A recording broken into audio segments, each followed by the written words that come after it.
Hi students, आज से हम एक नया टॉपिक स्टार्ट करेंगे, ऑर्गेनिक केमिस्ट्री यूनिट 12। इससे पहले हमने कक्षा 11वीं का फिजिकल पोर्शन स्टार्ट किया था और ये हम ऑर्गेनिक स्टार्ट कर रहे हैं। बाकी जो पोर्शन बचे हुए हैं उसको हम जरूर खत्म करेंगे, लेकिन ऑर्गेनिक भी जरूरी है समय के साथ जानना। और ऑर्गेनिक केमिस्ट्री का जो पोर्शन है फिजिकल और इनऑर्गेनिक से बिल्कुल अलग है, इसलिए वीडियो को ध्यान से देखें ताकि आपको इजीली समझ में आ जाए।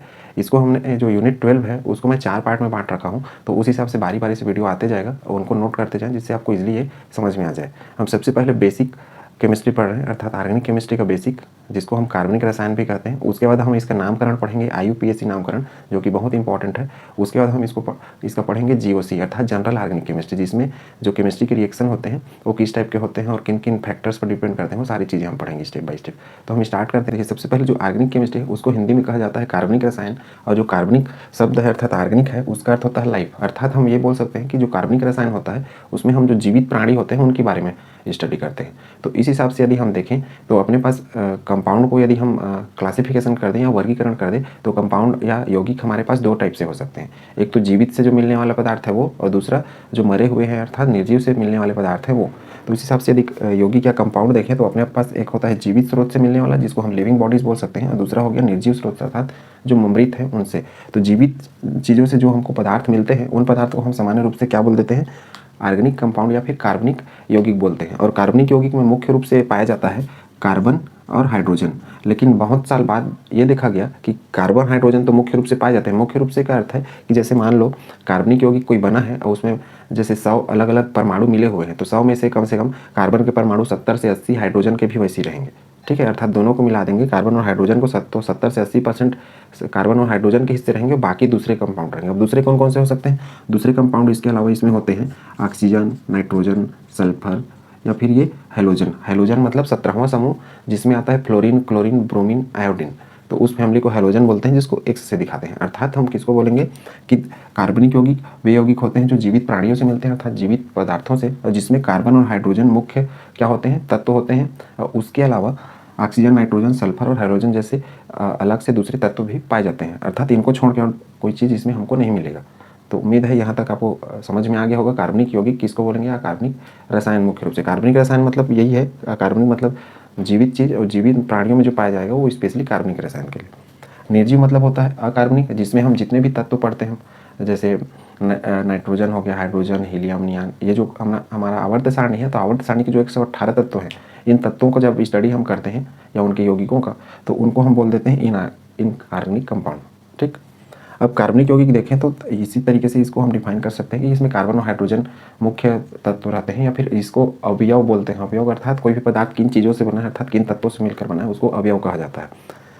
अब ऐसा क्यों होता है, अर्थात कार्बनिक यौगिक क्यों बनते हैं? तो कार्बनिक यौगिक बनते हैं कार्बन के संयोजकता के कारण। कार्बन के संयोजकता के कारण का अर्थ है कि जैसे कार्बन परमाणु क्रमांक 6 होता है और इसके अंतिम पक्ष में 4 इलेक्ट्रॉन होते हैं, तो ये कार्बन की संयोजकता अर्थात वैलेंसी क्या बोलूँगा मैं, इसका वैलेंसी होता है 4। तो कार्बन का गुण ये रहता है कि इसकी वैलेंसी 4 होती है, तो कार्बन इस तरीके से अपने पड़ोसी दूसरे कार्बनों से जुड़कर एक लंबी श्रृंखला बना लेता है। इस तरीके से ऐसा सभी तरफ से भी जुड़ सकता है, या फिर एक निश्चित साइड से ऐसे भी जुड़ते जा सकता है।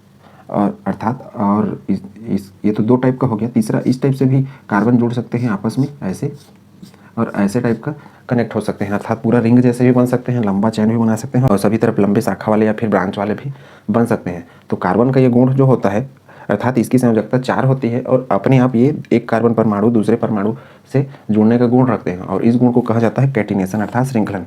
कहने का अर्थ ये है कि कार्बनिक यौगिक का निर्माण इस कार्बन के श्रृंखलन गुण के कारण होता है, अर्थात कार्बन के एक परमाणु दूसरे परमाणु से अपने आप जुड़ने लगते हैं। तो उम्मीद है ये कॉन्सेप्ट आपने समझ लिया होगा कि कार्बनिक यौगिक का निर्माण कैसे होता है और क्यों होता है। अब कार्बनिक यौगिक के बाद हम इसका थ्योरी पढ़ते हैं कि जो कार्बनिक यौगिक हैं वो कैसे बने, अर्थात कार्बनिक रसायन की उत्पत्ति कहाँ से हुई स्टार्टिंग, और कार्बनिक यौगिक किस तरीके से बनाए गए शुरुआत में। तो सबसे पहले हमारे पास आई वाइटल फोर्स थ्योरी, या फिर जिसको जैव शक्ति सिद्धांत कहते हैं। इसको बर्जीलियस ने दिया था 1815 में।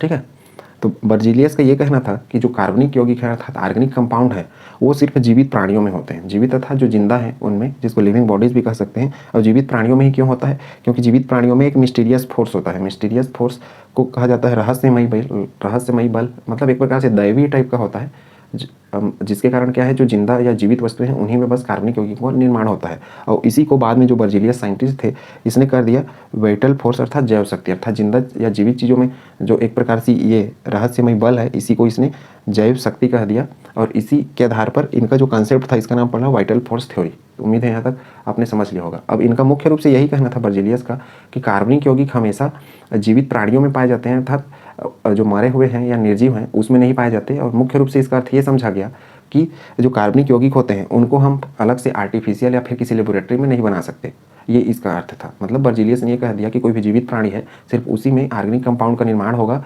क्योंकि उसमें एक स्पेशल शक्ति होती है, विशेष शक्ति होती है जिसको मिस्टीरियस फोर्स या रहस्यमय बल कह रहे हैं। और उसी विशेष शक्ति को बाद में उसने कह दिया जैव शक्ति, और उसी के आधार पर वाइटल फोर्स थ्योरी आया इनका 1815 में।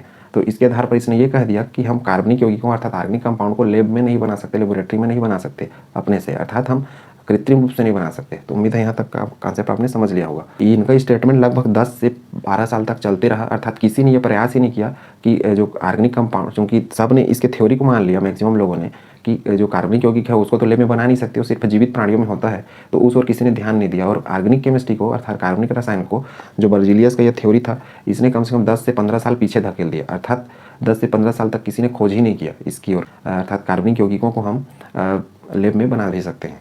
बाद में एक साइंटिस्ट आए बर्जीलियस के बाद, वोहलर, उसने यूरिया का निर्माण कर दिया जो जीवित प्राणी थे उनके पेशाब के माध्यम से, अर्थात जो मूत्र हम लोगों का होता है या फिर जीवित प्राणियों में, तो उनका जो पेशाब होता है उसमें यूरिया पाया जाता है। तो जीवित प्राणियों के पेशाब को से उसने लैब में यूरिया का निर्माण कर दिया, और यूरिया एक ऑर्गेनिक कंपाउंड था। इसको नोट करिए, फिर इसके आगे का जो वोहलर का कॉन्सेप्ट था उसको हम पढ़ते हैं, या अर्थात वोहलर ने कैसे यूरिया को प्रिपेयर किया या बनाया। ठीक है, नोट करिए जल्दी से। पढ़ रहे हैं वोहलर के द्वारा कैसे यूरिया का निर्माण किया गया, और वो भी एक्सीडेंटली अर्थात ये किसी दूसरे कंपाउंड का निर्माण कर रहे थे लेकिन गलती से यूरिया बन गया। ठीक है, अब देखिए इसने कैसे, ए वोहलर 1828 में, पहले हमने पढ़ा कि 1815 के करीब बर्जीलियस ने बनाया था। उसने कह दिया कि जो कार्बनिक यौगिक होते हैं वो सिर्फ जीवों में पाए जाते हैं, विशेष उनमें मिस्टीरियस फोर्स के कारण, अर्थात रहस्यमय बल के कारण, जिसको उसने वाइटल फोर्स नाम दिया, जैविक शक्ति। लेकिन उसके बाद 10 साल से 12 साल तक किसी ने खोज नहीं किया, क्योंकि ये तो सिर्फ जीवों में पाया जाता है करके। और बाद में जो फ्रेडरिच वोहलर थे ये किसी दूसरे कंपाउंड का निर्माण कर रहे थे, अर्थात अकार्बनिक यौगिकों से कोई तीसरा बना रहे थे, दो अकार्बनिक चीज़ों को मिला के। तो इसने क्या देखा कि जो चीज़ इनको बनाना था वो ना बन करके दूसरा बन गया, अर्थात यूरिया का निर्माण हो गया। इसको बोल सकते हैं हम लोग एक्सीडेंटली या फिर गलती से बन गया, लेकिन अच्छा चीज़ हो गया। ठीक है, इसने क्या किया, सबसे पहले फर्स्ट कृत्रिम कार्बनिक यौगिक यूरिया का निर्माण किया, जो कि जीवों के मूत्र अर्थात जो भी स्तनधारी हैं या कोई भी जीव है, हम जानते हैं कि हमारा जो पेशाब होता है या यूरिन होता है उसमें क्या रहता है, यूरिया रहता है। तो उसी के द्वारा इसने इस चीज़ का क्या किया, संश्लेषण किया। इसने लिया अमोनियम साइनेट, ये अमोनियम साइनेट है अकार्बनिक लवण है। अब हमने कार्बनिक में क्या पढ़ा है, उसमें कार्बन होना चाहिए, हाइड्रोजन, नाइट्रोजन, ऑक्सीजन, हैलोजन ये भी हो सकते हैं, मुख्य रूप से कार्बन और हाइड्रोजन रहेंगे। ये अकार्बनिक क्यों है, क्योंकि कार्बन, हाइड्रोजन, नाइट्रोजन, ऑक्सीजन भी है, इसको होना था कार्बनिक, लेकिन ये अकार्बनिक है। तो याद रखना है, क्योंकि कार्बनिक की खासियत है अधिकतर कंपाउंड कार्बन और हाइड्रोजन के रहेंगे। ठीक, तो ये अकार्बनिक लवण है अर्थात इनऑर्गेनिक साल्ट। अब इसको जब इसने हीट किया तो इसको मिल गया यूरिया। लेकिन इसमें ध्यान देने वाली बात यह है कि देखिए दोनों का यदि हम सूत्र लिखें NH4CnO का, तो इसमें कितना है, नाइट्रोजन है 2, कार्बन है 1, हाइड्रोजन है कितना 4, और ऑक्सीजन है 1। ये किसका, अमोनियम साइनेट का। इसमें यदि हम देखें तो इसमें भी क्या है, नाइट्रोजन 2, अब कार्बन कितना है 1, हाइड्रोजन यदि हम देखें तो ये भी 4 है, 2 और 2 4, और ऑक्सीजन 1। देखिए दोनों के अणु सूत्र अर्थात मॉलिक्यूलर फार्मूला क्या है, सेम है, अर्थात यही चीज़ रीअरेंज होकर ऐसा बन गया, और जो जिसको हम यूरिया बोल रहे हैं। ठीक है, NH2CO NH2। अब ये ऐसा क्यों जुड़ा है, ये चीज़ें भी आपको पता होनी चाहिए। देखिए कार्बन के अंतिम कक्षा में 4 इलेक्ट्रॉन होते हैं, अर्थात उसकी संयोजकता क्या होती है, 4। तो ये 1 हो गया इस कार्बन के लिए, ये 2 हो गया, और ये 3 और ये 4, तो उसकी संयोजकता के हिसाब से ये चीज़ें सेट होती है। अब इसको हम बोल रहे हैं कार्बनिक रसायन। ठीक है, अर्थात कार्बनिक अब इसको हम बोल रहे हैं कार्बनिक यौगिक। इसमें क्या है, दोनों का फार्मूला वही है लेकिन स्ट्रक्चर बदल गया, इस कारण इसका गुण अलग है और इसका गुण अलग है। यूरिया दूसरा गुण शो करेगा, अमोनियम साइनेट दूसरा गुण शो करेगा। चूंकि ये ऐसा बन गया तो इस टाइप का जो रिएक्शन होता है इसको बोलते हैं आइसोमेराइजेशन रिएक्शन। आइसोमेराइजेशन रिएक्शन मतलब समावयवीकरण अभिक्रिया। अब समावयवीकरण अभिक्रिया का अर्थ होता कहाँ से आया, ये आया समावयवी अर्थात आइसोमर से, इसी को मैं आइसोमराइजेशन कर दिया हूँ। आइसोमर का अर्थ होता है कि जिनके ये अणु सूत्र ये समान है लेकिन स्ट्रक्चर अर्थात संरचना क्या है बदल जाते हैं, तो उन चीज़ों को हम बोलते हैं आइसोमर। इसको हम और डिटेल में पढ़ेंगे जब ये यूनिट आगे बढ़ते जाएगा। तो यहाँ पे मुख्य रूप से हुआ क्या कि ये रीअरेंज हो कैसे बन गया, इनका अणु सूत्र वही है लेकिन इनका स्ट्रक्चर बन गया अर्थात संरचना बदल गया, इसलिए इनके क्या है गुण भी बदल गया। तो उम्मीद है यहाँ तक आपने समझ लिया होगा कि सबसे पहला ये इंपॉर्टेंट है, ये याद रखेंगे, सबसे पहला कार्बनिक कंपाउंड बनाया गया था यूरिया, जो कि किसने, फ्रेडरिच वोहलर ने बनाया था। सन याद रखने की आवश्यकता नहीं है, वो नहीं आता। उसके बाद फिर क्रमशः जब लोगों को पता चल गया कि कार्बनिक जो कंपाउंड है अर्थात ऑर्गेनिक कंपाउंड है वो लैब में भी बनाए जा सकते हैं, उसके बाद लोगों ने अलग अलग तरीके से फिर लैब में बनाना स्टार्ट कर दिया। उसके बाद फिर कोलबे ने बनाया, ये एसिटिक अम्ल है जिसको हमने छोटे कक्षाओं में अर्थात 10वीं कक्षा में सिरका के रूप में पढ़ा हुआ है। ये क्या है, एसिटिक अम्ल, एसिटिक अम्ल, इसको हम सिरका भी बोल देते हैं अर्थात सिरका में पाया जाता है एसिटिक अम्ल। उसके बाद बर्थलेट ने किया मेथेन का खोज, ये मेथेन है CH4, ठीक है। तो उम्मीद है यहाँ तक आपने समझ लिया होगा। अब चूंकि इनका लैब में भी जो ऑर्गेनिक कंपाउंड है अर्थात कार्बनिक यौगिक है लैब में भी बनाना स्टार्ट कर दिया गया, और बर्जिलियस का कॉन्सेप्ट क्या हो गया, फेल हो गया, क्योंकि इसने गलती से बना दिया। उसके बाद फिर लोगों ने भी बनाना शुरू कर दिया। अर्थात जो कार्बनिक यौगिक है वो सिर्फ अब जीवित प्राणियों में नहीं पाए जाएंगे, वो सभी प्राणियों में मिल सकते हैं, निर्जीव चीज़ों में भी मिल सकते हैं, ठीक है। अब आधुनिक इसका परिभाषा देखें तो इस तरीके से बना सकते हैं कि वह यौगिक जिसमें कार्बन और हाइड्रोजन तो होते हैं, और कार्बन और हाइड्रोजन को बोला जाता है हाइड्रोकार्बन एक साथ। हाइड्रो मतलब ये हाइड्रोजन हो गया, कार्बन मतलब कार्बन C, तो वह यौगिक जिसमें कार्बन और हाइड्रोजन होते हैं। इसके अलावा इस हाइड्रोकार्बन की व्युत्पन्न मतलब उससे जो बने होते हैं उनको कहा जाएगा कार्बनिक यौगिक अर्थात या फिर कार्बनिक रसायन या ऑर्गेनिक केमिस्ट्री। उम्मीद है यहाँ तक आपने समझ लिया होगा। अब उदाहरण यदि देखें तो देखिए जैसे CH3 COOH, ठीक, ये CH4 जो कि अभी हमने लिखा था,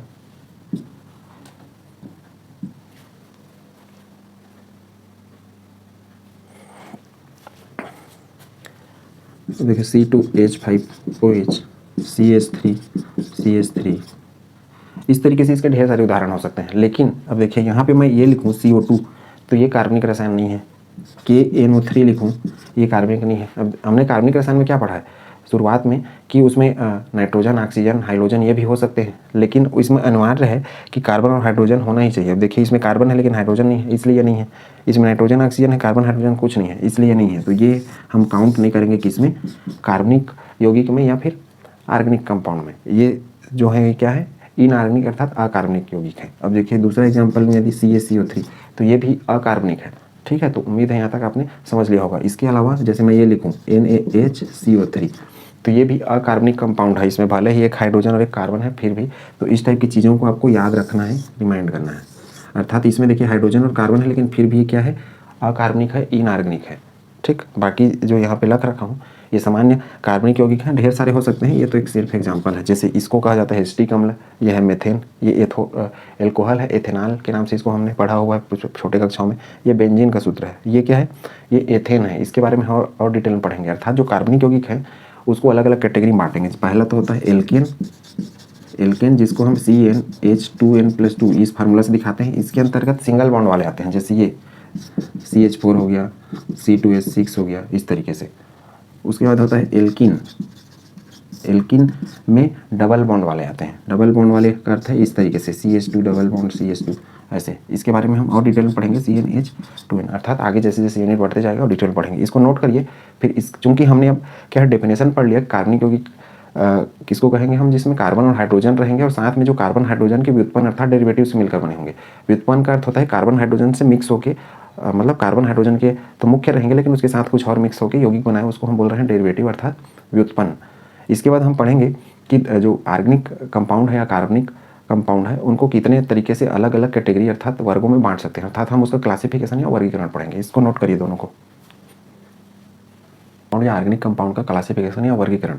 अब इनका हम वर्गीकरण करें तो दो टाइप से किया जा सकता है। पहला है विपरीत या जिसको अचक्री कहते हैं। इसमें अंग्रेजी के नाम यदि आप याद रखते हैं तो वो ज़्यादा आसान है हिंदी की अपेक्षा, ठीक है। ओपन चेन और हो गया क्लोज्ड चेन। ओपन चेन का अर्थ होता है, सामान्य सा बात है, नाम से ही पता चल रहा है कि क्या होगा, शुरू का अर्थात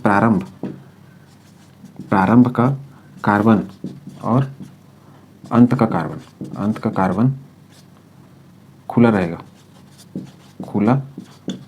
अर्थात रिंग नहीं बनेगा, सीधा एक दूसरे से अटैच नहीं होंगे कभी। इसमें क्लोज्ड का अर्थ होता है बंद, इसी को साइक्लिक भी बोल देते हैं, एक साइकिल बन जाएगा, साइकिल जैसे रिंग जैसे। और रिंग जैसे में क्या होता है, सारे चीज जुड़े होते हैं, तो मैं क्या बोल सकता हूँ, प्रारंभ व अंतिम के कार्बन आपस में क्या होते हैं, जुड़े होते हैं, आपस में जुड़े होते हैं। तो विपरीत श्रृंखला या फिर जिसको ओपन चेन कहते हैं, या फिर अचक्री अर्थात एसाइक्लिक। अचक्री मतलब बिना साइकिल के रहेगा। बिना साइकिल किस लिए रहेगा, क्योंकि शुरू का कार्बन और अंतिम का कार्बन क्या है, एक दूसरे से अटैच नहीं होंगे। इसमें क्या होगा, शुरू का कार्बन और अंतिम कार्बन एक दूसरे से जुड़ जाएंगे, जिससे क्या होगा, ऐसा रिंग बन जाएगा। एक प्रकार से इसको एग्जाम्पल पे समझेंगे और डिटेल पे। अब ओपन चेन को यदि मैं बात करूं, अर्थात खुली, जिसमें शुरू और अंतिम के कार्बन आपस में नहीं जुड़े होते, तो दो टाइप से होते हैं। एक होता है संतृप्त, दूसरा होता है असंतृप्त।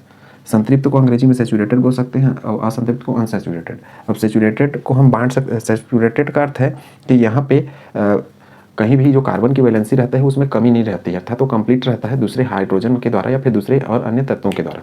ठीक है, तो उसको हम बोल रहे हैं सैचुरेटेड। इसके बारे में भी हमारा डिटेल और आगे पढ़ने को मिलेगा।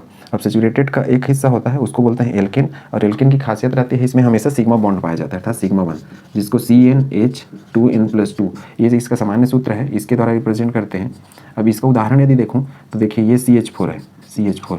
अब या फिर ये हो सकता है C2H6, या फिर जिसको हम दो बार लिख सकते हैं CH3CH3। ठीक है, ये देखिए ये चारों हाइड्रोजन, ये जो सिंगल बॉन्ड है ना, इनको हम सिग्मा बॉन्ड बोल रहे हैं, सिग्मा बंध।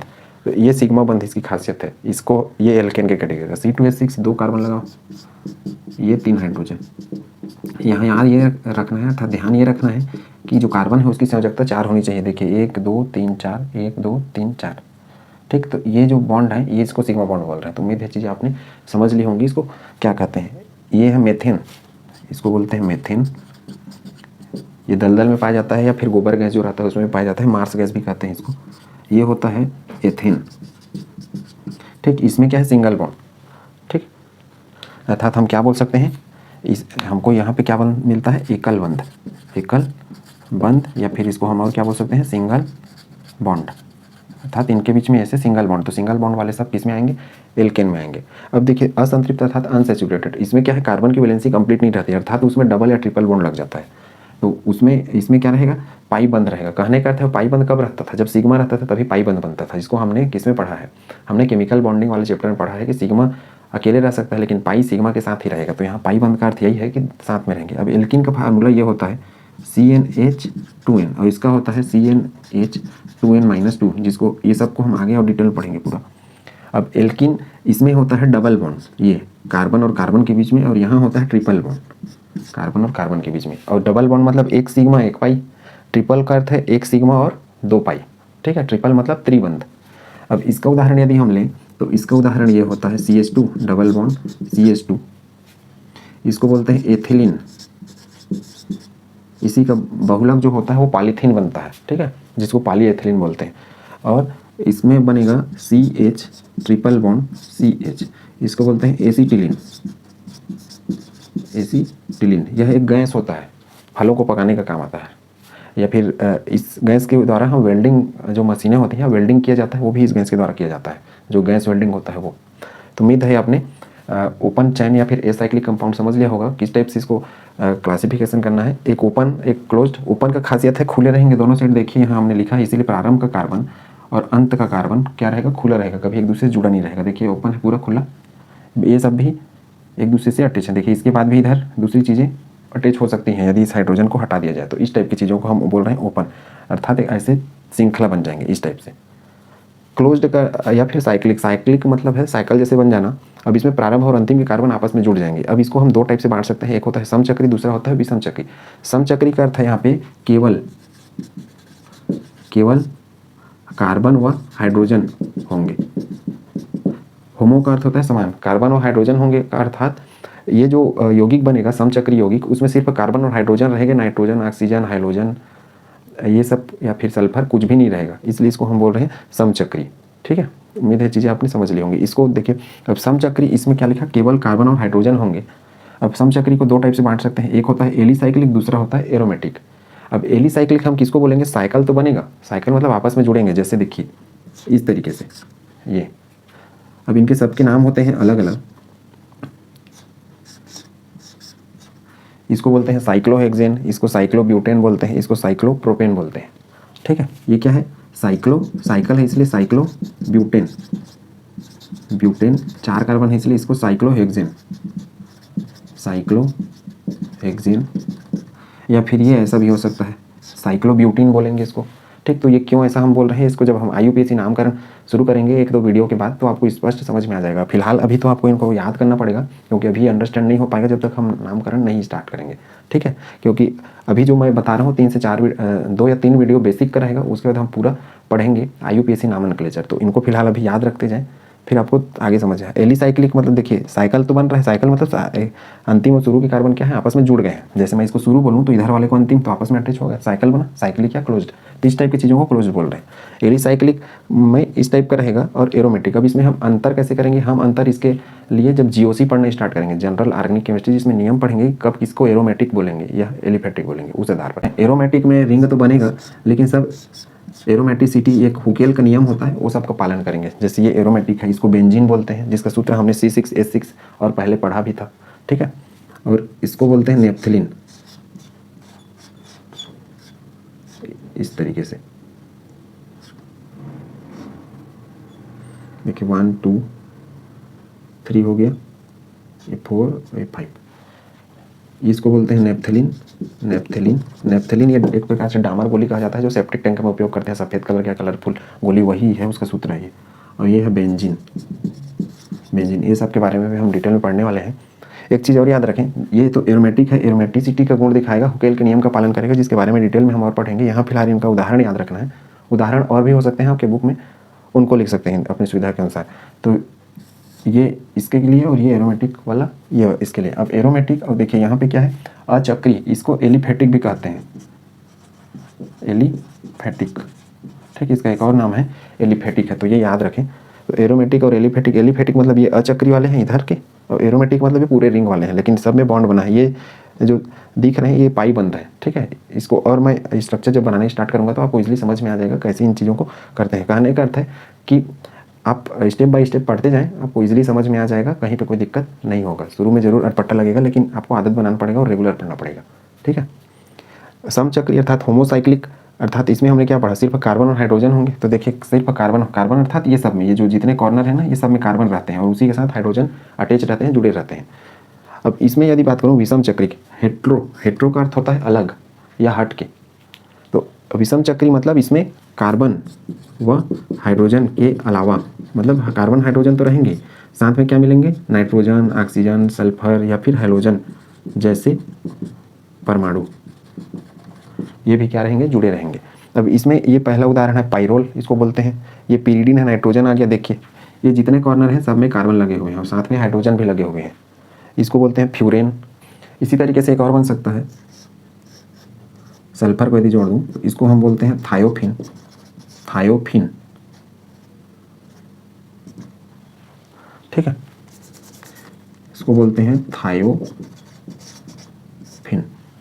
तो उम्मीद है आपने वर्गीकरण समझ लिया होगा, कैसे वर्गीकरण करना है। अर्थात शुरुआत में हमने क्या किया, ओपन खुला चैन, बंद चैन। खुला चैन का 2 हिस्सा बना दिया, सैचुरेटेड अनसैचुरेटेड। सैचुरेटेड मतलब जिसमें सब सिग्मा बंद वाले इसमें आ जाएंगे, एल्केन वाले, और जिसमें पाई बंद भी है वो सब इसमें आ जाएंगे, एल्कीन और एल्काइन। इसमें देखिए 1 सिग्मा 1 पाई, इसमें 1 सिग्मा 2 पाई। ट्रिपल बॉन्ड वाले को एल्काइन कहते हैं, डबल बॉन्ड वाले को एल्किन कहते हैं और सिंगल वाले को एल्केन कहते हैं। किसमें, कार्बनिक रसायन में। तो याद रखना, जो हमने पहले पढ़ा है फिजिकल केमिस्ट्री या फिर इनऑर्गेनिक केमिस्ट्री, वो इससे अलग है, इसको अलग से ही समझना है, इसलिए यूनिट शुरू किया गया है। उसी प्रकार क्लोज्ड अर्थात बंद वाले को देखो तो पूरा सर्कल बनेगा, लेकिन सर्कल भी 2 टाइप से, होमोसाइक्लिक जिसमें कार्बन हाइड्रोजन सिर पर रहेंगे, और हेट्रो मतलब उसमें मिक्स होकर आएंगे नाइट्रोजन ऑक्सीजन ये सब। तो नाइट्रोजन ऑक्सीजन वाले के लिए, और कार्बन यदि मिक्स होते हैं, मतलब कार्बन और हाइड्रोजन सिर पर रहते हैं, तो उसको फिर 2 टाइप से बांट सकते हैं, एक एलिसाइक्लिक और दूसरा एरोमेटिक। एरोमेटिक मतलब जो एरोमेटिक का गुण दिखाए। एरोमेटिक जनरली क्या होता है, जलाने के बाद वो धुआं छोड़ते हैं काले कलर का, ठीक है, तो उसको हम बोल देते हैं एरोमेटिक। एलिसाइक्लिक जनरली धुआं नहीं छोड़ते, नीले लौ के साथ जलते हैं। ठीक, तो उम्मीद है चीज़ें आपने समझ ली होंगी, इसको नोट करिए। इसके बाद हम पढ़ेंगे कार्बनिक यौगिक को रिप्रेजेंट करने का तरीका, अर्थात कार्बनिक यौगिक को इस तरीके से रिप्रेजेंट करते हैं, लेकिन वास्तव में क्या चीज़ें होती हैं, इन तरीकों को सीखेंगे। इसको नोट करिए। ऑर्गेनिक केमिस्ट्री में जो यौगिक होते हैं उनको रिप्रेजेंट करने का तरीका, अर्थात उसके हमने मुख्य रूप से 3 तरीका पढ़ना है। पहला तरीका हम पढ़ेंगे पूर्ण या कंप्लीट, जिसको एक्सपेंडेड फॉर्म बोलते हैं, EFC रिप्रेजेंट कर सकते हैं। दूसरा कंडेंस्ड फॉर्म, तीसरा बॉन्ड लाइन फार्मूला। एक चौथा भी होता है वेस्टेज, जो कि हम लास्ट में पढ़ेंगे, जिसका प्रयोग 3D के रूप में किया जाता है, अर्थात कोई भी कार्बनिक यौगिक को 3D में दिखाने के लिए वेस्टेज फार्मूला उपयोग करते हैं, तो वो बाद में किया जाएगा। मुख्य रूप से यही 3 फार्मूला उपयोग किए जाते हैं। ये जो पहला रहता है पूर्ण या कंप्लीट या एक्सपेंडेड फार्मूला, ये इसमें विस्तृत रूप में रहता है, सारे बंध दिखाए जाते हैं जो बॉन्ड होते हैं, चाहे सिंगल रहे कि डबल। कंडेंस में सारे बॉन्ड एक साथ इकट्ठे कर दिए जाएंगे, उसको छुपा दिया जाएगा, गायब। और बॉन्ड लाइन फार्मूला में, जैसे कि इसके नाम से पता चल रहा है कि बंध को जो भी कार्बनिक यौगिक रहेगा उसको हम एक लाइन के रूप में, रेखा के रूप में दिखाएंगे, लेकिन उसकी खासियत यह रहेगी कि शुरू और अंत को हमको कार्बन मानना है और जितने भी वैलेंसी है कार्बन की उसको हमेशा संतुलित करना है हमको हाइड्रोजन से। ठीक, तो इसको याद रखें। सबसे पहला एग्जांपल ले रहे हैं मेथेन का। मेथेन का सूत्र होता है CH4, सभी तरफ यह हाइड्रोजन, और इसमें देखिए स्पष्ट हमने लिखा कि जो एटम रहते हैं उनके साथ बंध स्पष्ट रूप से दिखेगा। तो इस टाइप का जो फार्मूला रहेगा उसको हम बोलेंगे कंप्लीट एक्सपेंडेड फॉर्म या पूर्ण रूप। अब संघनित में यदि इसको देखें मेथेन को, तो संघनित में इसको हम ऐसा कर सकते हैं CH4, और यही हमको सबसे ज़्यादा उपयोग होने वाला है, ये जो सेकेंड नंबर का है वो। थर्ड में यदि बॉन्ड लाइन देखें तो इसका कुछ भी बॉन्ड लाइन नहीं बनता है, क्योंकि यही सबसे छोटा रूप होता है एल्केन का। ठीक है, सेकेंड देखें तो इसको बोला जाता है एथेन, और इसमें 6 हाइड्रोजन होते हैं। ये 3 हो गया, 4, 5, 6। इसको यदि हम इसके हिसाब से देखें, संघनित रूप के हिसाब से, तो संघनित रूप में इसको कैसा कर सकते हैं, ये देखिए CH3 और ये CH3, इस तरीके से। बॉन्ड को हमने नहीं दिखाया, ठीक, ये CH3 ये CH3 एक साथ जोड़ दिया। या फिर इसको हम और क्या कर सकते हैं, इसी को हम कर सकते हैं C2H6, इस तरीके से भी। ठीक है, लेकिन ये ज़्यादा पॉपुलर है, ये हम इसको ऐसा शॉर्ट में और कर सकते हैं। लेकिन मैं इसी को बॉन्ड लाइन में चले जाऊँ इसके लिए, तो चूंकि 2 कार्बन है तो मैं इसको क्या कर दूंगा, इस तरीके से एक लाइन बना दूंगा। ठीक है, और यहाँ पे एक बिंदी, यहाँ पे एक बिंदी, बिंदी नहीं रखेंगे तो भी चलेगा। अब इसका अर्थ ये समझे, देखिए प्रारंभ और अंत में हमेशा कार्बन मानना है, अर्थात मैं यहाँ पे कार्बन मान के चलूंगा, है। ठीक है, अब कार्बन है तो उसको हमेशा हाइड्रोजन से संतुलित करना है। कार्बन की संयोजकता होती है 4, क्योंकि उसके अंतिम कक्ष में कितने इलेक्ट्रॉन होते हैं, 4। तो देखिए ये कार्बन एक तो इस बॉन्ड से हो गया, 3 और बचा, तो 1, 2, 3, ये 3 हाइड्रोजन इस तरीके से। ठीक है, तो उम्मीद है चीज़ें आपने समझ ली होंगी। उसी तरीके से ये, अब चूंकि बॉन्ड लाइन जो फार्मूला रहता है एकदम शॉर्ट रहता है, सिर्फ एक लाइन के रूप में, तो ऐसे यदि मैं बना देता हूँ एक लाइन, तो इसका अर्थ ही हो जाएगा यही एथेन। तो उम्मीद है चीज़ आपने समझ लिया होगा। ये और ये कार्बन है 2, और इसके साथ 3-3 हाइड्रोजन अटैच है, तो इसमें नहीं दिखाया जाता है चीज़। अब यदि मैं ये 4 कार्बन वाले को देखूँ इस तरीके से, तो ये ऐसा ऐसा इस तरीके से हाइड्रोजन हाइड्रोजन, इस सब में हाइड्रोजन रहेगा, इसको हम बोलते हैं ब्यूटेन।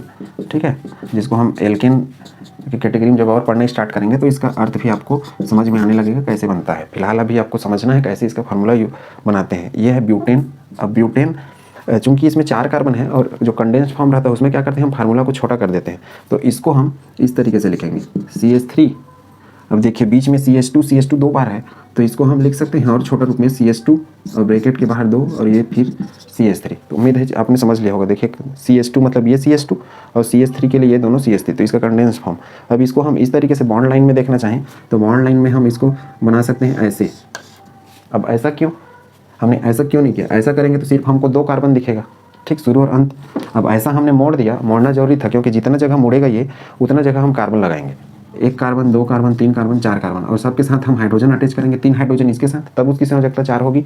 इसके साथ कितना हाइड्रोजन, अब देखिए एक इस कार्बन के साथ 1 और 2, टोटल 2, तो इसकी संयोजकता कंप्लीट है। 2 और लगेगा, अर्थात 1 हाइड्रोजन यहाँ, 1 हाइड्रोजन यहाँ, इसके में भी 2 ऐसी, क्यों, क्योंकि 2 पहले से है, और इसमें कितना लगेगा, 3 लगेगा। तो इस तरीके से इसको बनाया जाता है। अर्थात मैं एक तरीका बता रहा हूँ कि इस रूप में कैसे आ रहा है, अर्थात शुरू इन और अंतिम कार्बन है और सारे कार्बन ही रहेंगे, लेकिन शुरू अंतिम तो रहेगा ही कार्बन, और उसको कैसे बनाया जाता है, मतलब इसके साथ जो ये जो हाइड्रोजन है सब चीज़ों को छुपा देते हैं, तो यही चीज़ वैसा दिखने लगेगा हमको। उम्मीद है ये आपने समझ लिया होगा कैसे इसको बनाते हैं। ठीक है, तो ये क्या हो गया अपना ब्यूटेन, मतलब ब्यूटेन का कौन सा, बॉन्ड लाइन, एक लाइन के रूप में, रेखा के रूप में हमने दिखा दिया ब्यूटेन को।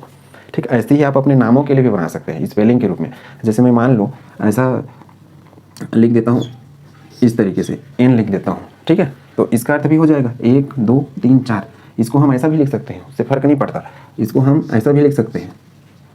ठीक, 1, 2, 3, 4 कहने का अर्थ है ऐसा जरूरी नहीं है ऐसा ही लिखे, ये सब सही है। 4 मतलब 4 दिखने चाहिए हमको, शुरू अंतिम तो 2 हो गया, और ये 2 बार मुड़ गया, तो 2 बार मुड़ा हुआ रहे और 2 बार ऐसा खुला रहे, तो फिर वो है क्या है, ब्यूटेन है।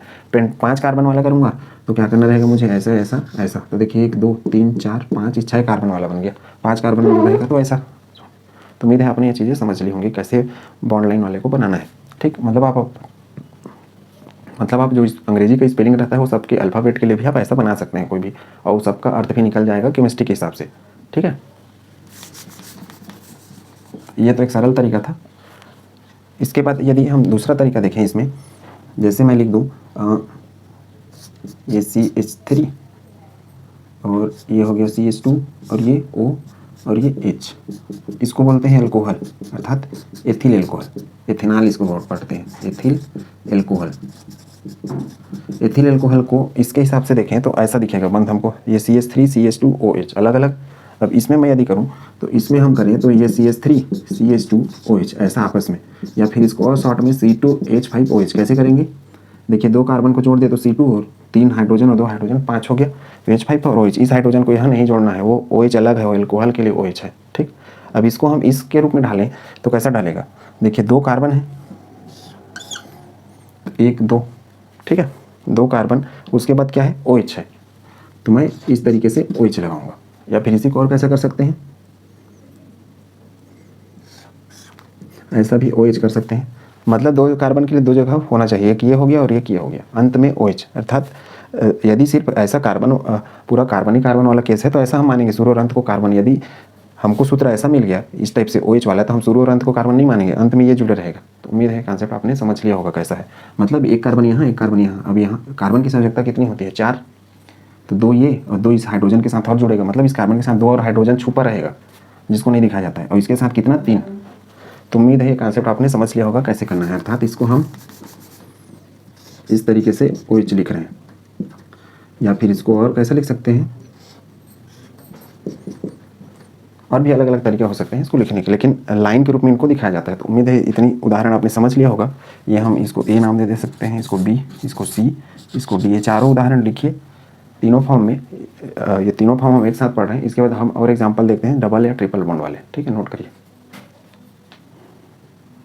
अब दूसरा एग्जाम्पल देखते हैं, जैसे देखिए बॉन्ड लाइन फार्मूला इस तरीके से है। अब इसको हम स्टार्टिंग इसी से करना था, या फिर किसी से भी कर सकते हैं, बॉन्ड लाइन से भी कर सकते हैं, जो भी एग्जांपल रहे उसको इसमें कन्वर्ट करना रहता है बॉन्ड लाइन से कंडेंस में, या फिर एक्सपेंड से बॉन्ड लाइन में। अब इसको मैं एक्सपेंडेड अर्थात पूर्ण रूप वाले में देखूँ तो पूर्ण रूप वाले में देखिए ये सब हम कार्बन मानेंगे, कार्बन मतलब ये इस तरीके से, और वहाँ पर क्या है, इसको मैं यदि कार्बन मानूँ तो इसके साथ क्या लगेगा, हाइड्रोजन लगेगा। तो इस तरीके से ये देखिए, और यहाँ पे गैप है इसलिए मैं इसके लिए कार्बन, और ये डबल बॉन्ड, फिर उस तरह गैप है तो कार्बन, और ये फिर एक कार्बन हो गया, और इस साइड पे ये फिर कार्बन, और ये इधर फिर कार्बन। अब देखिए इस कार्बन की संयोजकता पूर्ण है 2 और 2 4, 2 और 2 4, लेकिन इसकी संयोजकता पूर्ण नहीं है, तो इसमें मैं क्या मानूंगा, इसमें मैं मान लूँगा हाइड्रोजन इस तरीके से। तो ये इसका कंप्लीट रूप हो गया ऐसे, हाइड्रोजन हाइड्रोजन हाइड्रोजन ऐसा।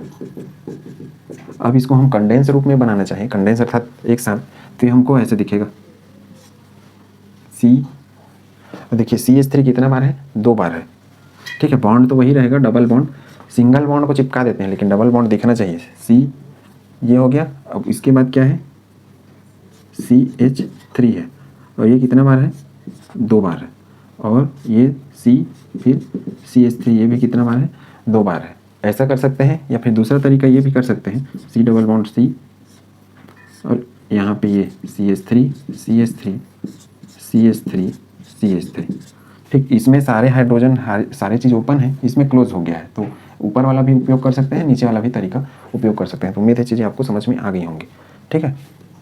अब यदि इसको देखें तो इसमें देखिए ये सेंटर है, मतलब यहाँ पे क्या रहेगा, कार्बन रहेगा, और इसके साथ ये सारी चीज़ें क्या है, अटैच है कार्बन के साथ साइनाइड का।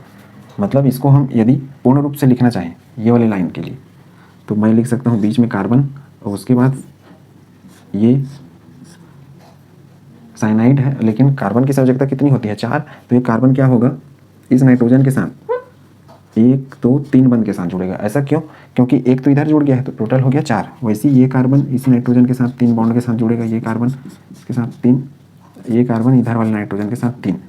इस नाइट्रोजन को इधर नहीं करना है क्योंकि बॉन्ड इधर बनेगा हमेशा, तो याद रखना क्या करना, ठीक है।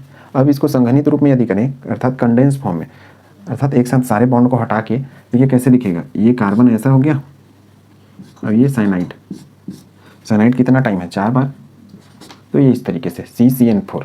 उम्मीद है चीज़ें आपने अच्छे से समझ ली होंगी कैसे बनाना है इनको। नेक्स्ट है ये वाला, ये तो हम इसके लिए बना रहे थे CCN4। अब इसके लिए यदि हम बनाएं तो हर एक कॉर्नर पे कार्बन कार्बन कार्बन, यहाँ भी कार्बन, और ये लास्ट में भी कार्बन, तो इस तरीके से ये कार्बन हो गया, फिर कार्बन, फिर कार्बन है, उसके बाद फिर कार्बन है, ये क्या है, ये ब्रोमीन है, और ये कार्बन, अर्थात यहाँ भी कार्बन रहेगा। अब सब इसको हम ऐसा सीधा भी कर सकते हैं, जरूरी नहीं है ऐसे टेढ़ा रहे, ठीक है, ऐसा पूरा लंबा खींच के। अब देखिए कार्बन की संयोजकता 4 होती है, इसलिए मैं 3, ये 2 हाइड्रोजन 2 हाइड्रोजन 2 हाइड्रोजन, टोटल 4 हुआ, 2 और 2 4, एक कार्बन यहाँ पे है तो 1 2 3, एक और हाइड्रोजन इसमें लगेगा, और ये 1 2 3 और ये 4, मतलब ये सब में क्या रहेंगे, हाइड्रोजन रहेंगे इस तरीके से। तब इसका क्या लगेगा, बनेगा एक्सपेंडेड फार्मूला, अर्थात कंप्लीट फार्मूला बनेगा बंध के साथ। इसको हम ऐसा सीधा कर देंगे तो भी फर्क नहीं पड़ता, ऐसा एक कार्बन को दूसरा, फिर तीसरा, चौथा, ये पांचवा, ये छठवां, ऐसा करके ऐसा सीधा भी इसको बना सकते थे, और आता वही, वो टेढ़ा था इसलिए समझाने के लिए मैं इसको टेढ़ा कर दिया हूँ। अब इसको हम देखें कंडेंस फॉर्म में, तो कंडेंस फॉर्म में देखिए ये CH3, मैं लिखूंगा CH3। अब CH2 1 2 3 बार CH2 है, तो CH2 में लिखूंगा 3 टाइम्स, ये देखिए 1 2 3। अब ये CH हो गया और Br, और यहाँ क्या है, Br को हम ऐसा भी लगा सकते हैं Br, और यहाँ पे है CH3, तो ये इसका हो जाएगा और ये इसका आगे, अर्थात ये वाले का हम कंडेंस बनाए तो ऐसा बनेगा, एक्सपेंडेड बनाए तो ऐसा बनेगा, मतलब मैं उल्टा उधर से करते जा रहा हूँ। बाकी ये चीज़ें भी इसी तरीके से की जा सकती हैं, इसको नोट करिए, फिर आगे को कंप्लीट करते हैं। इसका आप खुद से बना के देखें, ठीक है। इसमें क्या करेंगे, कार्बन कार्बन लगाएंगे, यहाँ कार्बन लगाएंगे तो CH3 हो जाएगा, यहाँ भी कार्बन लगाएंगे तो ये भी CH3, बाकी संतुलित करके इस टाइप का स्ट्रक्चर उसको कंप्लीट बना सकते हैं। मैं इसका बना के दिखा रहा हूँ, ठीक है। ये डबल बॉन्ड है तो मैं रखूँगा डबल बॉन्ड, उसके बाद क्या है, यहाँ पे गैप है मतलब कार्बन है वो, फिर ऐसा है, उसके बाद फिर ये कॉर्नर है तो फिर कार्बन, उसके बाद फिर क्या है, डबल बॉन्ड, और फिर कार्बन यहाँ पे है, और यहाँ पे फिर कार्बन, अर्थात कुछ नहीं है, मतलब हम यही मानेंगे कार्बन है। अब इसको कैसे बना देंगे, देखिए इसकी संयोजकता 4, तो 2 ये हो गया, 3 4, 2 1 3, एक और हाइड्रोजन, तो 2 3 4, इसमें 2 और 1 3 हो गया, एक और हाइड्रोजन लगा लो, 2 और इसमें और 2 का जरूरत है तो टोटल 4। ये इस तरीके से बन गया इसका स्ट्रक्चर। अब इसको हम इसमें संघनित रूप में यदि बनाना चाहें तो इसको संघनित रूप में कैसे बनाएंगे, इसको संघनित रूप में हम बनाएंगे तो इस तरीके से CH2 double bond CH CH, ये देखिए CH CH, उसके बाद फिर डबल बॉन्ड CH2, इस तरीके से। अर्थात कोई चीज़ यदि कॉमन लेते बनता है तो उसको कॉमन बना लो, और नहीं लेते बनता है तो ऐसा कर दो, ठीक है। तो उम्मीद है चीज़ें आपने समझ ली होंगी। इसको हम एक साथ मिक्स नहीं करेंगे क्योंकि 2 बार डबल बॉन्ड है, नहीं तो उल्टा पुल्टा बन जाएगा। तो ये इसका फार्मूला, ये ट्रिपल है, यहाँ कार्बन, कैसे बनेंगे, कार्बन ट्रिपल बॉन्ड कार्बन। अब चूंकि कार्बन की संयोजकता 4 होती है तो 3 ये हो गया, एक हाइड्रोजन जोड़ दो तो 4, एक हाइड्रोजन जोड़ो तो 4। इसको कंडेंस फॉर्म में बनाएं तो ये CH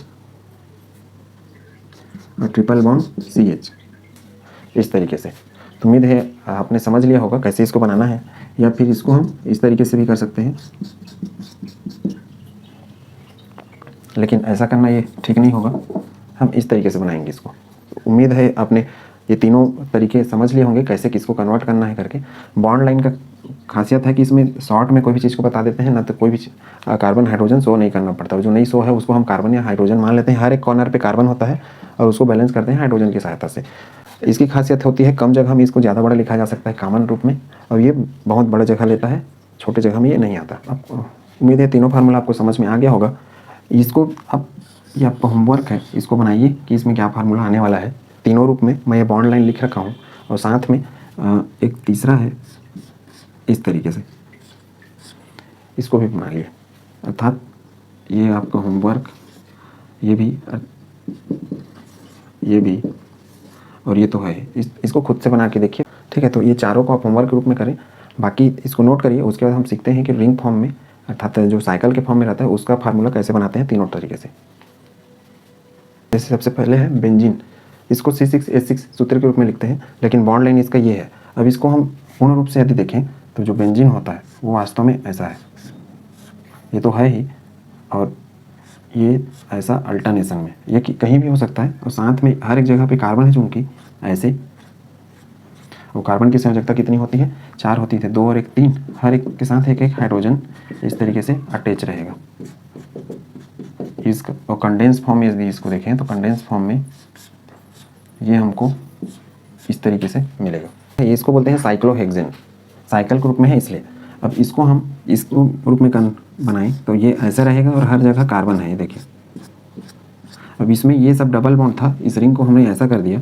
अब इसमें देखिए कार्बन 2, तो 2 2 हाइड्रोजन जुड़ेगा सब में, 2 हाइड्रोजन, तभी इसकी संयोजकता क्या होगी, 4 होगी। 2 और 2 4, ये बंध के रूप में हम इसको दिखा रहे हैं। तो ये वाला इस रूप में दिखेगा, और इसको हम सामान्य रूप में यदि देखें तो हमको यही दिखेगा सेम, कंडेंस फॉर्म में भी यही रहेगा, उससे फर्क नहीं पड़ने वाला है।